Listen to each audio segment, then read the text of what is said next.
সবাই বসেন। আমাদের মুর্শিদে আওলাদ বাবা দীপুনুরি আমাদের মাঝে আসছেন। আপনারা সবাই তাকে ভক্তি দিয়া নাজরানা দেন, সবাই তাকে ভক্তি দিয়া নাজরানা দেন। শিবলি ও শিবলি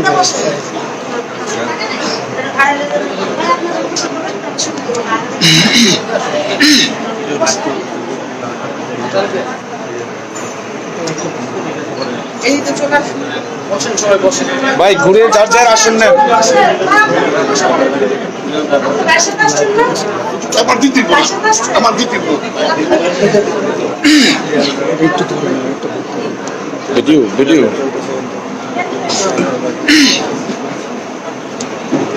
আমার দিচ্ছে দুইটা কেমন ধরুন।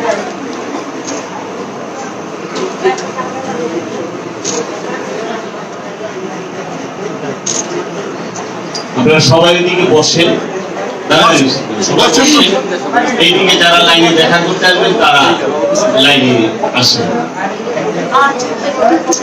ভাই লাইভ চলতেছে।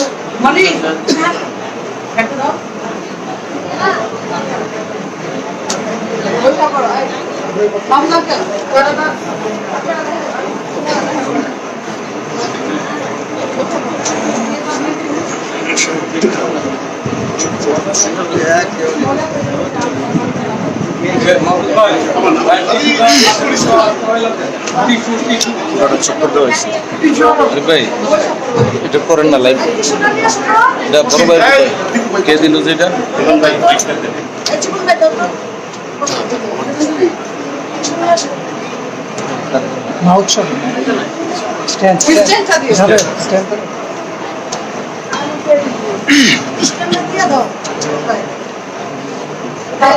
আস্তে আস্তে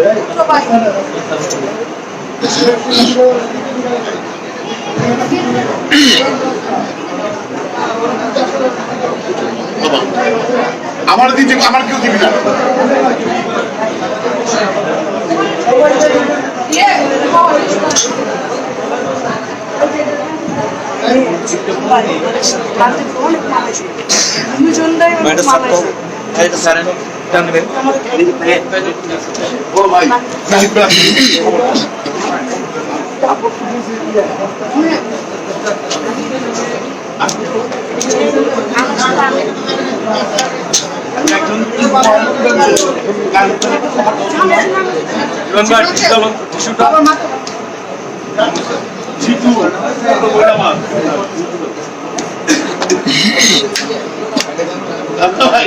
আমার ছোট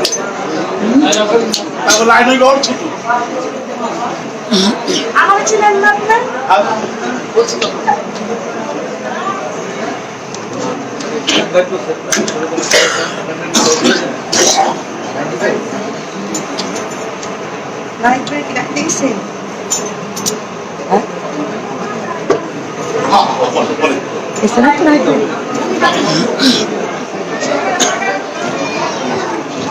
তো বাইরে ফেলাই তো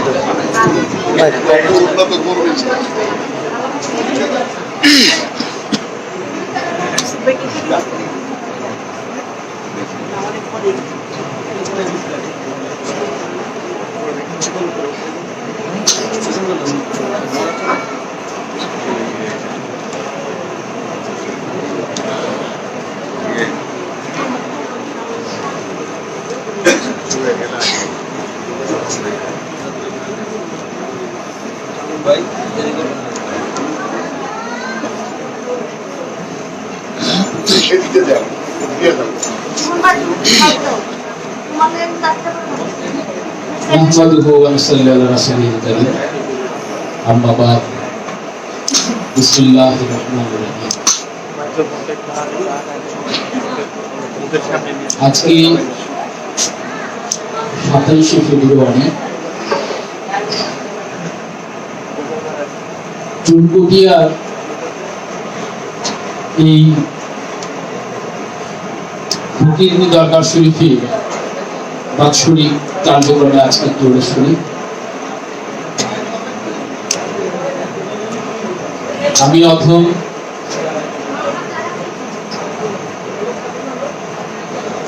অতীব হীন ব্যক্তি।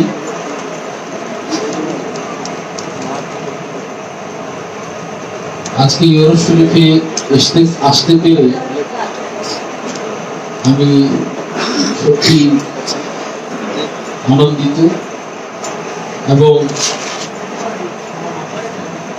খুব নিজেকে ধন্য মনে হচ্ছে সাথে সঙ্গে আসতে পেরে।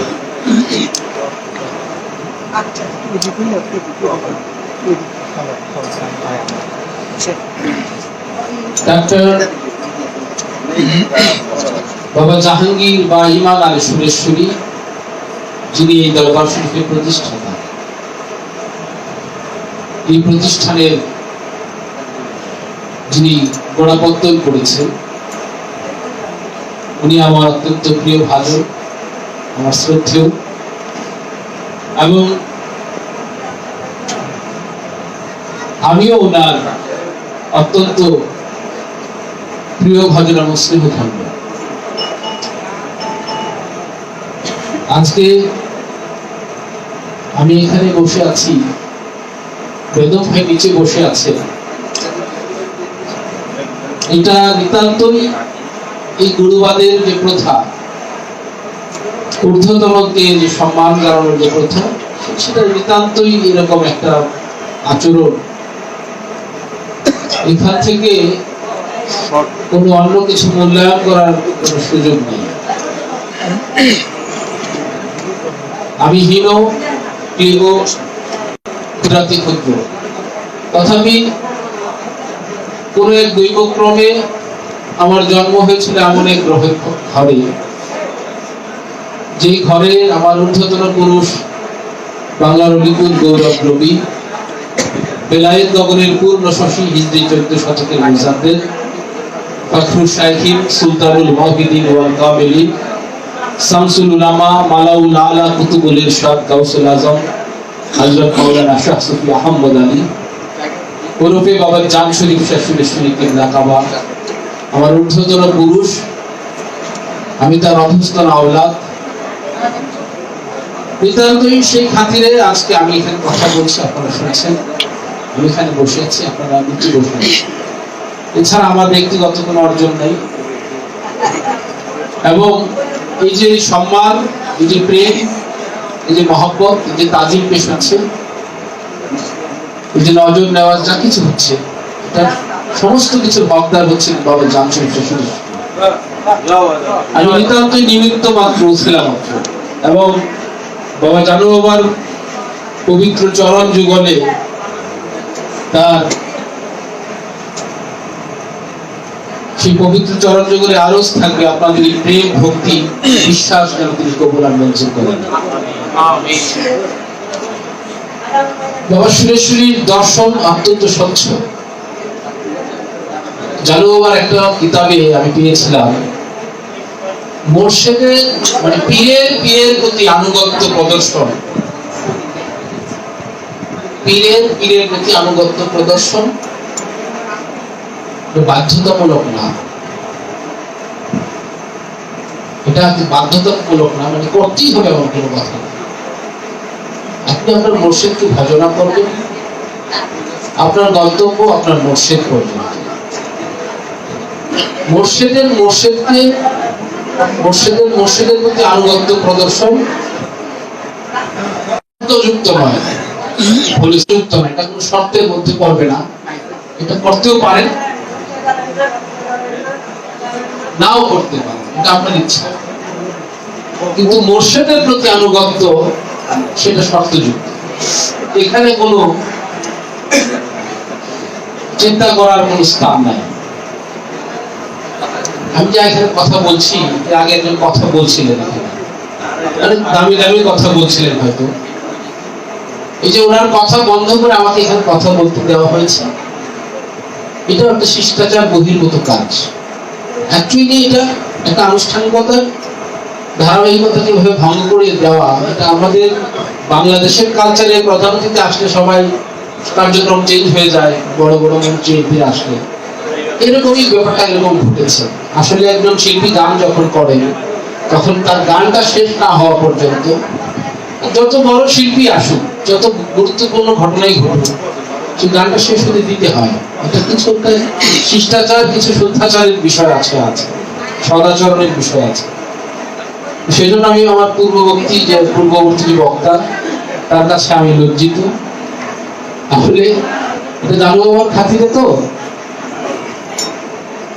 ডাক্তার জাহাঙ্গীর বা ইমানাল সুরেশ্বরী, আমার সৌভাগ্য হয়েছিল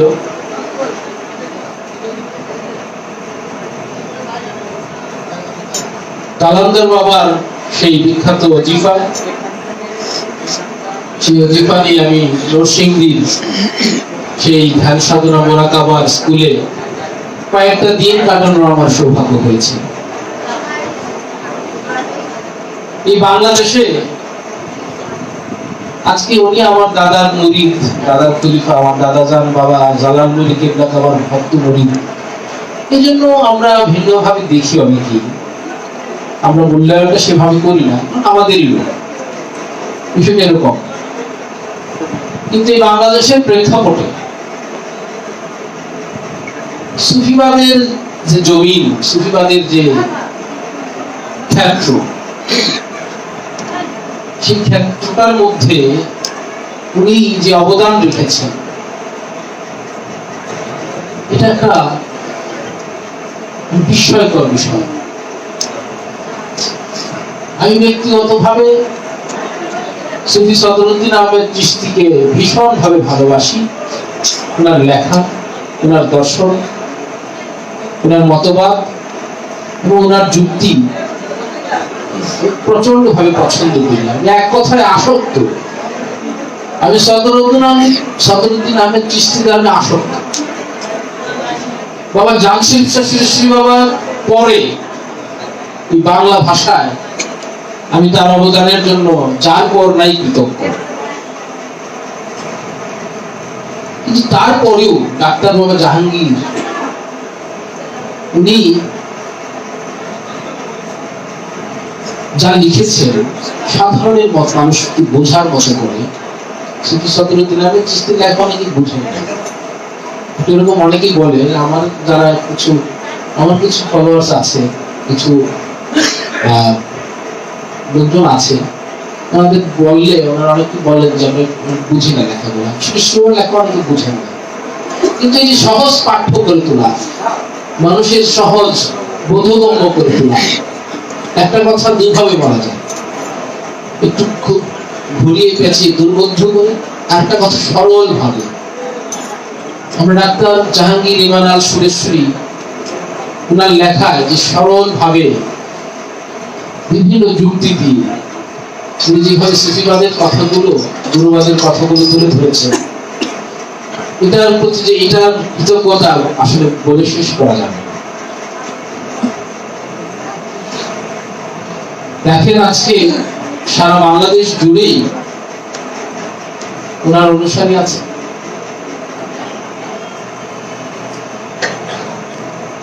এবং ওনার লেখা পড়েই ওনার অধিকাংশ ভক্ত আসেন, যারা ওনার লেখা পড়েই হয়েছে। এরকম একটা নজির স্থাপন করা, এটা একটা বিরল, আসলেই বিরল। একটা দরবার শরীফ প্রতিষ্ঠা করেছেন, আর আজকে যেটা চলছে সেটা সিলসিলা। উনি দরবার প্রতিষ্ঠা করে গেছেন এবং সেই দরবারের ধারাবাহিক কার্যক্রম এখন থেকে চলবে। এবং এটা চালাবেন এই যে বেদম ভাই আছেন, নাহিদ ভাই আছেন, ওনারা চালাচ্ছেন। তার যোগ্য সুযোগ্য সন্তানেরা আছেন, আরো আছেন, আপনারা আছেন। আপনারা হচ্ছেন রুহানিয়াত সন্তান। রুহানিয়াত সন্তান সবচেয়ে ইম্পর্টেন্ট। বেদম ভাই যদি শুধু রক্তের সন্তান হতেন, রুহানিয়াত সন্তান যদি না হতেন, তাহলে হয়তো এমনটা হতো না। রুহানিয়াত সন্তান সবচেয়ে বেশি ইম্পর্টেন্ট। কিরকম ইম্পর্টেন্ট, কথা শেষ করে দেব। বিরক্তির করার আগে আমি ভাববো, নিশ্চিত থাকেন যে আপনাদের বিরক্ত আমি করবো না। বাবা জামশেদ শাহ নাম শুনেছেন আপনারা? জানো বাবার বাবার নাম কি জানেন আপনারা? জানেন? জানো বাবার বাবার নাম হচ্ছে সুফি মেহেরুল্লাহ। জানু বাবার মাথার কাছে দেখেন একটা মাজার আছে, দেখেছেন কখনো? আপনারা যারা সুরেশ্বর গিয়েছেন দেখে থাকবেন, জানু বাবা তার মাথার কাছে একটা মাজার স্থাপন করেছে। সেটা হচ্ছে শাসবি ফতেওয়ালি ওয়াইসি কেবলা যাবার মাজার। জানু বাবা তার বাপের মাজার মাথার কাছে করেন নাই। তার বাবার বাড়িটা যেটা পুরান বাড়ি, যেটা আমরা তো বলি পুরান বাড়ি, সেই বাড়ি ছেড়ে উনি কিন্তু জানু বাবা কিন্তু হিজরত করেছেন। উনি পুরান বাড়ি ছেড়ে এসেছেন, ওনার বাবার সঙ্গে ওনার সম্পর্ক ছিন্ন করে এসেছেন। অনেক কথা আছে, কিতাবে লেখা যায় না, প্রকাশ করা যায় না, গোপন কথা আছে। এক কথা, জানু বাবা তিনিও গৃহত্যাগ করেছেন, অথবা ওনাকে বের করে দেওয়া হয়েছে এই গুরুবাদের জন্য। আপনি বিশ্বাস করেন কিনা জানি না, 1 কিলোমিটার দূরে জানু বাবার পিতা জান কেবলার মাজার। আমার সৌভাগ্য হয় না আজ অব্দি সেখানে যাওয়া, আমি যাই না। যে বাড়ি জানু বাবা ছাইলে আসছে সেই বাড়িতে আমি যাই নাই। এটা ইচ্ছা করে যাই এরকম না, আসলে যাওয়া হয়ে ওঠে না। এখানে বুঝাইলাম যে কথাটা, প্রকৃত সুধাটা মুর্শিদের থেকে মুরিদ পায়, মুর্শিদ থেকে মুরিদেই সে প্রকৃত সুধাটা পায়। আসলে রক্ত বংশের সন্তানরাও যে পায় এটাও ঠিক না।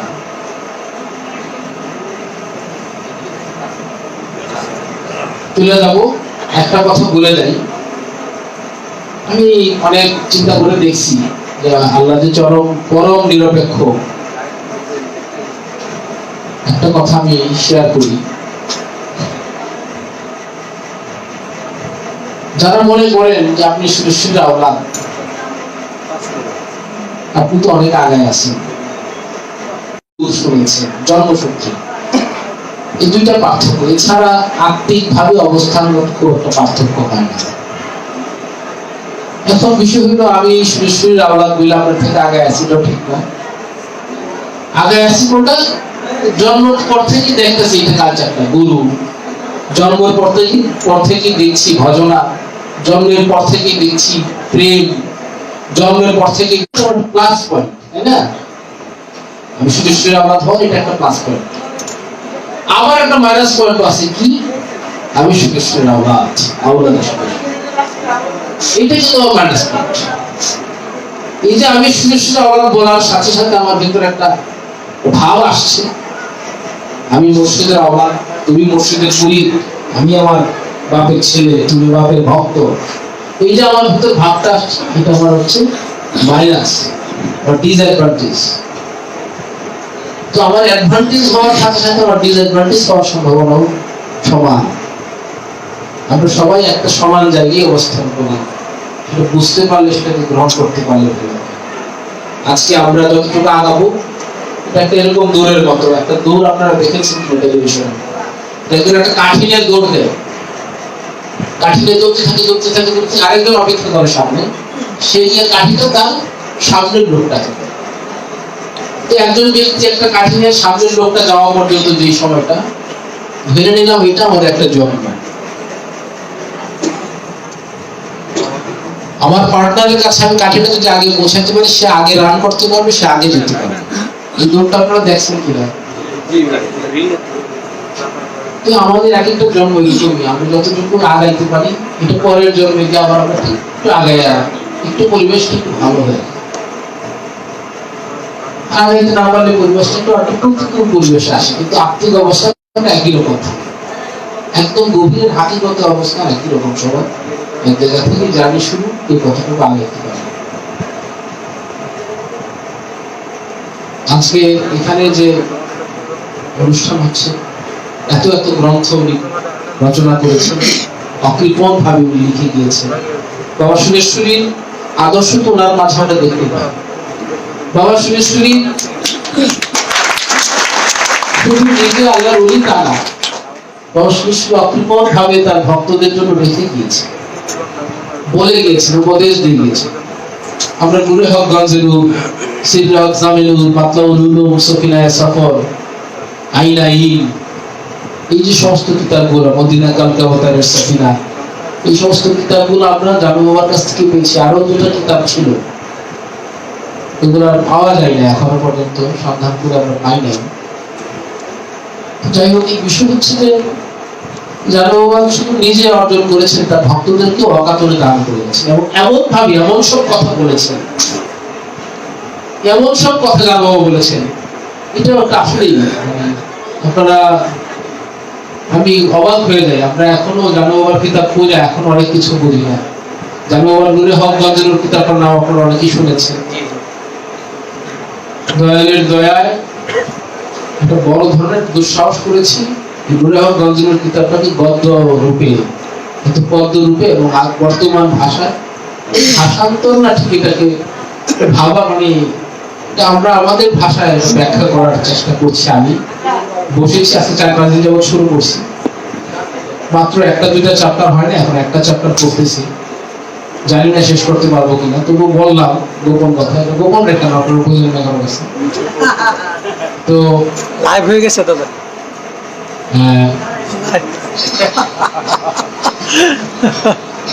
বিষয় হচ্ছে যে আজকে এখানে আসতে পারে আমি খুব ভালো অনুভব করছি, মনে প্রশান্তি অনুভব করছি। কাকা জাহাঙ্গীর কাকার বিদায়ের পরে আমি আর কখনো এখানে আসি নাই। এর আগে আসছি, এর আগে অনেকবার আসছি। বললাম, আমি তো বলছি আপনাদেরকে যে বাবা কালামদারের যে সেই বিখ্যাত ওজিফা, সেই সুদীর্ঘ ওজিফা নিয়ে আমি, তারপরে ওই যে দাঁড়ায় যে জিকিরটা আপনারা করেন, অনেকে হয়তো করেছেন, লাঠির সাথে, তারপরে ধূপের সাথে, এগুলো আমিও করেছি। নরসিংদী সেই, তখন নরসিংদী স্কুলটা এত উন্নত ছিল না, মাটির ফ্লোর ছিল, ঘুরে ঘুরে যে মাটির ভিতর থেকে ফুকায় মাটি উঠাইতে। আমরা তখন ছিলাম, আমার সাথে আরো কয়েকজন ছিলেন, হুমায়ুন কবির, আব্দুর রহমান, এরকম কয়েকজন ছিলেন, মাদ্রাসা শিক্ষক ছিলেন। উনি তাবলিগের 40 কথা বলে এখানে আসা মোরাকাবা করছেন। তো ছুটি দেয় না তো মাদ্রাসা থেকে, তাবলিগের 40,000 মানে কি বললেন, তাবলিগের চিল্লার কথা বললে এখানে এসে মানে 40 দিনের জন্য বসছিলেন। মনে আছে আমার সেই কথাগুলো। আমি ব্যক্তিগত ভাবে ওনার কাছে কৃতজ্ঞ, শুধু আমি না, বাংলাদেশের সুফিবাদী, সুফি সমাজ, যারা সুফিবাদী সমাজ, যারা বাংলা ভাষায় সুফিবাদকে বুঝতে চায়, চর্চা করতে চায়, তাদের প্রত্যেকেরই উচিত এই সমস্ত গ্রন্থগুলাকে পড়া এবং এগুলাকে সংরক্ষণে রাখা। বিশেষ করে ওই মারেফতের গোপন কথা, যেটা প্রথম ওনার বই, এটার প্রতি আমার কৃতজ্ঞতার ভাষা জানা শেষ করার নাই। এই একটা বই আমাকে অনেক অনেক আলোড়িত করেছে, অনেক আলোড়িত করেছে। আপনারা হয়তো অনেক বই পড়েছেন, সুফিবাদ আত্মপরিচয়ের একমাত্র পথ, ভিন্নভাবে চিত্তদাহ, তারপরে রহস্য এবং ইতিহাস কি জানা পড়ি, আমি সবগুলো মোটামুটি অনেকগুলো পড়েছি, এমন করা হয়েছে অনেকগুলো। কিন্তু আজও পর্যন্ত মারেফতের গোপন কথা করার যে স্বাদ, সেই স্বাদ আজও পর্যন্ত বলতে পারিনি। ওইটার মধ্যে একটা সাম্যবাদী একটা সুর আছে, সাম্যবাদের একটা সুর আছে। শুধু সুফি, কিন্তু সুফির প্রথম কথা, সুফি হইতে হলে প্রথম হইতে মানুষ। আপনি সুফি হবেন তো পরে, আগে মানুষ হইতে হবে। মানুষ না হলে তো সুফি হওয়ার প্রশ্নই আসে। তো মানুষ হলে মানুষের প্রতি প্রেম অনুভব করতে হবে। মানুষের প্রতি যদি প্রেম না থাকে, তসবির মালা এরকম কথা আছে না, লাগিবে না কোনো কাজে, মানুষ করিবে মানুষের সেবা আর সবকিছু। তো এই যে সেই ধারা, মানুষের প্রতি প্রেম যদি না থাকে, মানুষের প্রতি সবকিছু, মানুষের প্রতি প্রেমটা থাকতে হবে। আমাদেরকে নিজের কাছে সৎ হতে হবে। আপনাদেরকে আমি উপদেশ দিচ্ছি, সরি আমার উপদেশ তো একটি আর নাই, নিজের কাছে সৎ থাকাটা সবচেয়ে বেশি গুরুত্বপূর্ণ। এবং একটা উপদেশ আমি দিয়েই যাই, আমরা পরচর্চা থেকে দূরে থাকবো। যত কম পরচর্চা আমরা করবো, অন্যকে নিয়ে আমরা যত কম মাথা ঘামাবো, তত নিজের ভেতরের দরজাটা তত বেশি খুলে যাবে। যত বেশি অন্যকে নিয়ে মাথা ঘামানোর বিষয়টাই ভালো না। অন্যকে নিয়ে আমরা পজিটিভ ভাবে দেখবো, উনি এটা করছেন, হয়তো উনি অপারগই করছেন। সবাই ভালো থাকে, আপনার অনুষ্ঠানে থাকেন, আমিও চলে যাবো। না না না, চলে যাবো। আপনাদের কার্যক্রমের যে ধারাবাহিকতা ব্যাহত হয়েছে, সেজন্য আমি আবারও লজ্জিত। পরিবেশ আমি অনেক আগে এসেছিলাম আমার পিতা জানকে আপনাকে নিয়ে অনেক আগে এসেছিলাম। আমাকে যে সম্মান দিছে এই সম্মানের জন্য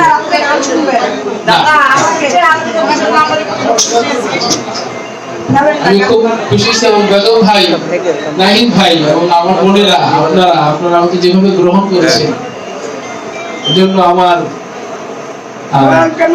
ভালোবাসা প্রেম আপনাদের প্রতি আমিও সেরকম ভাবে ছিলাম। আপনারা আমার ভালোবাসা দিবেন। সবাই ভালো থাকেন। সবাই নিজ নিজ গুরু, নিজ নিজ মুর্শিদের প্রেমে আমরা বিভোর থাকতে পারি, মগ্ন থাকতে পারি, সেই কামনা করে আমি সবার কাছ থেকে বিদায় নিচ্ছি। আসসালামু আলাইকুম ওয়া রাহমাতুল্লাহি ওয়া বারাকাতুহু। দাও বক্তি দাও সবাই।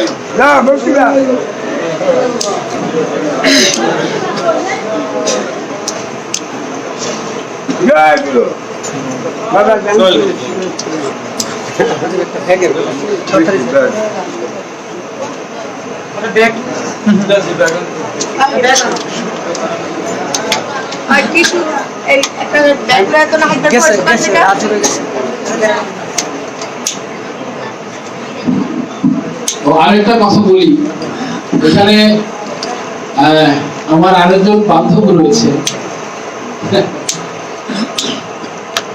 জয়পাড়া জোহার, জয়পাড়া জব্বার চৌধুরী বাবার আওলাদ রাজীব আঙ্কেল।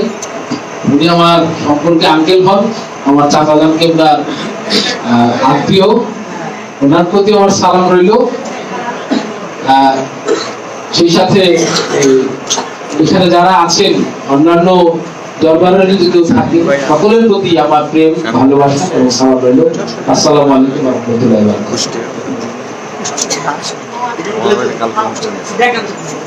বারাকাতুহু।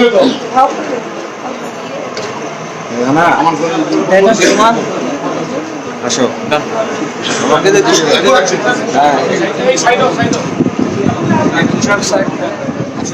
যাবে